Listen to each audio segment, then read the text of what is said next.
Is that the way it was before? Yes, that was right. Okay, let's do this Q&A, darling. Since we have a 45-minute wait, we are at a steakhouse, and we have 45 minutes to kill. So this is just the perfect opportunity. All right, let's see what people asked on Instagram. Instant ham. Okay, what is the best part of your marriage? Let's start off with a doozy. Best part of our marriage. You first. Oh! You first. The best part of our marriage is that we're still best friends. That's what I would say. Yeah. We started off as best friends, and I feel like he's still my best friend, even though I want to kill him sometimes. Yeah. I can relate to that too. I mean, sometimes you want to kill your best friend. Right. But yeah, I would still say he's still my very best friend. Now you can't take my answer. That's not fair. I've never thought of leaving you, but I have thought of like a murder. I have thought of murder. Yes, I have thought of. I'm kidding. Oh my gosh. I'm picking. No, I think that's probably about the same. It is. You're taking the easy way out. All right. Did you struggle with allowing a new man into your kid's life before you got together? That would be definitely for you. A little bit. Actually, I broke up with him because of that.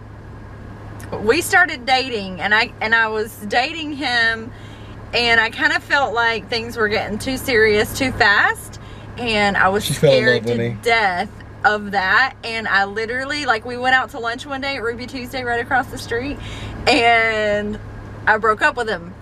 And he thought that there was another man in my life, but I was just telling him that I felt like I didn't want to get moved too fast. But that didn't last because I couldn't live without him. That's right. So, that's right. But anyway, it ended up, I mean, it was a good testing period. It was about a month.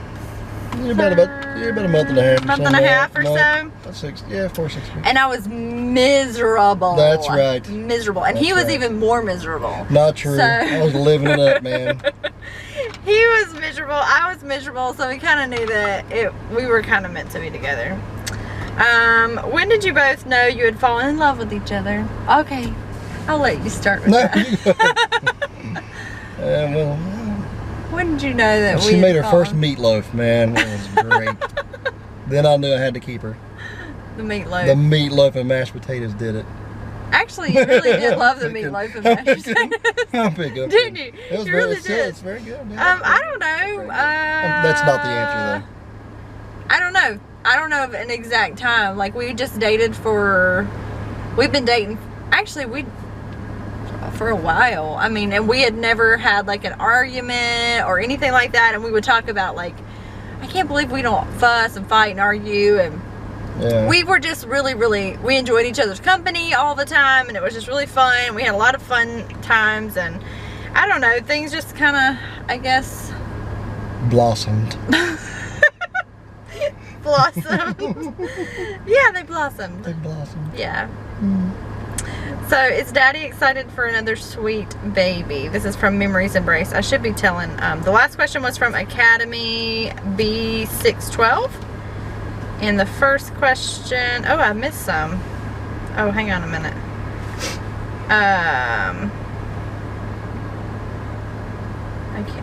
Oh, I am Alice Makeup was the best part of your marriage question. Thank you for that. Okay, hang on.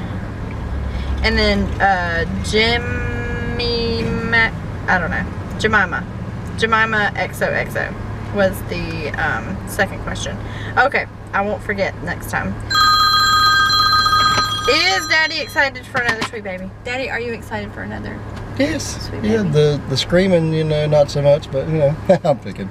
Yes. Daddy doesn't like the screaming.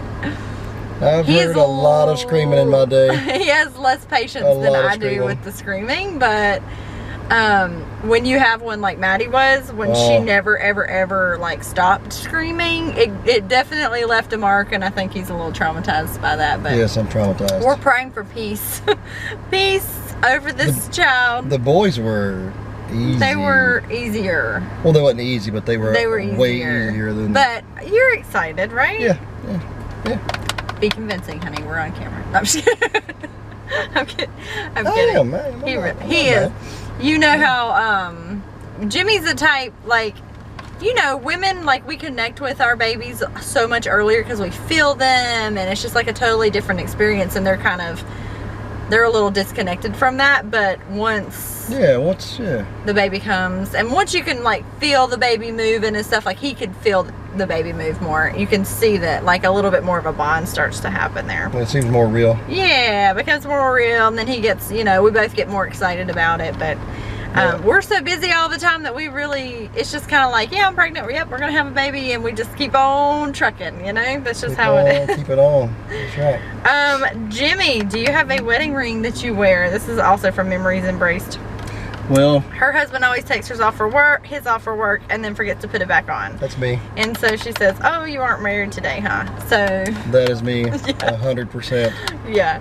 So let's see. Do you have a ring on? No ring right now. No, he's not married today, ladies. No. No, sorry, but you know. So he had a really nice wedding ring. Had a really nice ring. And one day I was like, I've noticed for the past little bit that you haven't been wearing your wedding ring. And he was like, oh, I was hoping you weren't going to notice. It came off while I was working one day and I could not find it anywhere. So it actually, because he, you know, does a lot of work with his hands, it really did come off, and he never found it. So that's where the wedding ring is, but he is definitely married. Let's see. Okay. Were you both on board for homeschooling, or did one of you need a nudge? Also, what was your motivation for homeschooling? This is from Megan Emma 13. Yeah, I didn't need a nudge. That was my idea, actually. It was actually his idea. It was. And actually, who needed the nudge to begin with? I needed the nudge. Believe it or not, that one did. I was not convinced that homeschooling was unbelievable. The way to go. The way to go for me, because I was working, and I did not think that I would be like able to do it right, you know, like doing it and doing it well was a huge concern for me. And then I just basically ran with it. I guess once I got God really convicted my heart about it and really got a hold of me, and then I was like, okay. And then I started seeing the fruit of it. Then you start seeing like the programs and what the social aspects and all that good old stuff was, and it wasn't just their home all the time, you know, it wasn't just, you know, them in a room with you and that's it. You know, and then I started a whole lot more to that, which makes it more. There's so many benefits to homeschooling, and I started to see like, wow, they got this and they got this, and you know, we talked about his public school experience. My public school experience was a nightmare, and I think that had I been homeschooled, we could have avoided a lot of issues like that. So motivation for homeschooling, what was our motivation for homeschooling? So they would hopefully, but initially what was it that brought up the conversation? I don't know. I don't remember. What was it? Because we moved into a really bad school district. That's right. The school district, that's right. It was awful. That's right. And I went to visit the school that Jacob was supposed to be going to. It was a middle school, and I had the worst experience that I've ever had in a school, and I was only in there for maybe 20 minutes tops. And I thought, and I left and I said, he will not go there. I don't care what we have to do. He's not going there. What are our other options? It was either public school, charter school, and that it was too late for charter school.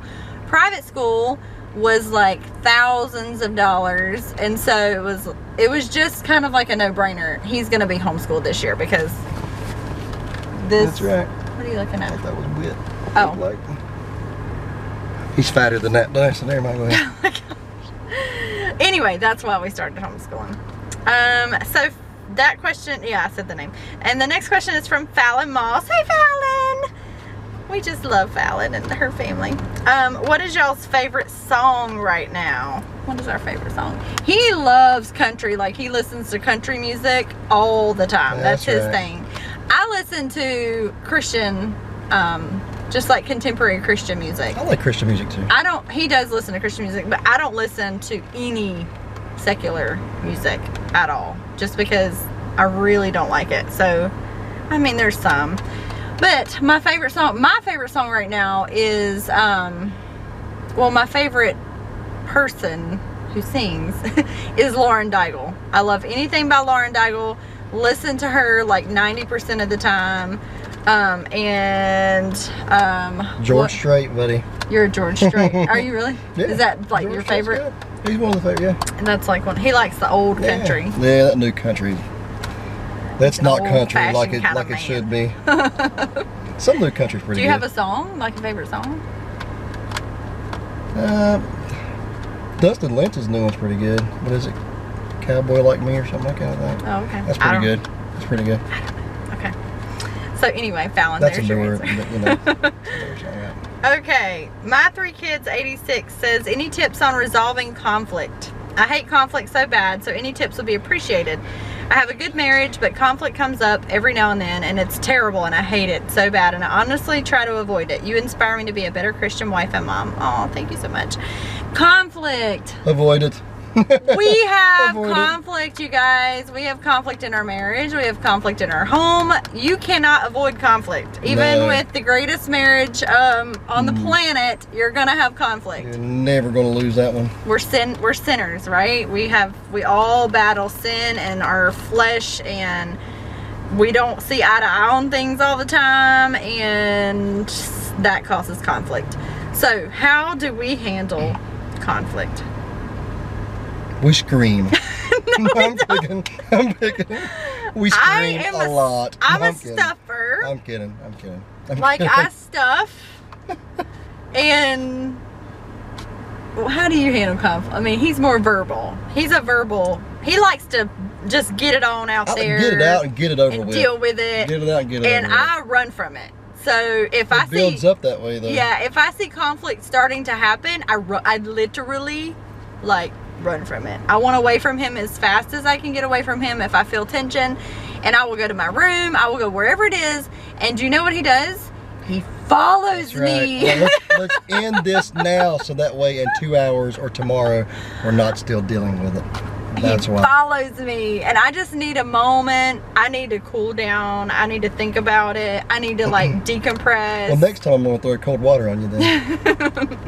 But let's just talk about, like, okay, so neither one of those are probably the best way to handle it. Nah. But I think that to avoid conflict, I mean, you can't avoid it altogether. But obviously this is like the textbook answer, but talk, like communicate. If you are starting to feel agitated or irritated about something that's going on, before you get mad and angry and frustrated to the point to where you just want to scream, say, I really, really, really hate it, and I feel like you don't really appreciate the work that I do in the house whenever you don't pick up your laundry out of the bathroom. By the way, I hear that. I know. This is every single day. So anyway, it's just like, I think it just comes down to, is there an issue? Talk about it before it becomes an explosion. And then if it does turn into an explosion, try to understand that sometimes a cooling off period before you verbalize everything that's inside of you is the wiser choice. Because then you don't say something that, She's preaching to me too, by the way. I'm just saying. It's all right. Note taken. You know that's the better option. It is. Said. Don't you? Don't you know? I do know. That's right. It's true, though. It is true. It's better. And it is. You know, the Bible says not to let the sun go down on your anger. Our pastor has addressed that. That does not literally mean you're to never, ever, ever go to bed with an unresolved issue. It means to not let the seed of bitterness grow up inside of your heart and stay there. Sometimes you just can't get it worked out before you go to bed. You know what I mean? And if you push it and push it and push it and push it, then it turns into something that it should have never been had you both have just gone to bed, woken up, everybody's blood pressure's a little bit lower, and then talk about the issue at that time. Do you agree? I agree. Yep. Sometimes that's the better way to handle it. It is. Am I doing okay? Am I doing okay? Just be honest. I'm being honest. I really am. Yeah. That's it, babe. That's all we have. That's it. That's all the interrogation. That's all the interrogation we're going to do to you. Now, is there anything you want to talk about? Just get off your... Now's your chance. She's always right.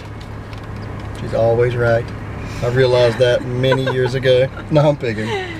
If you want a good marriage, just let your wife be right most of the time. That's right. Let her think it. Let her think it.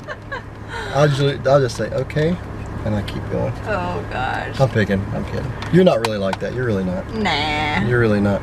I don't think I'm that bad. No, you're not like that. No, thank God. Thank God.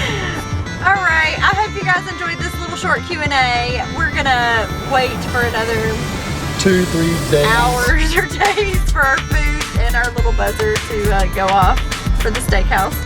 And we will see you guys very soon. Bye.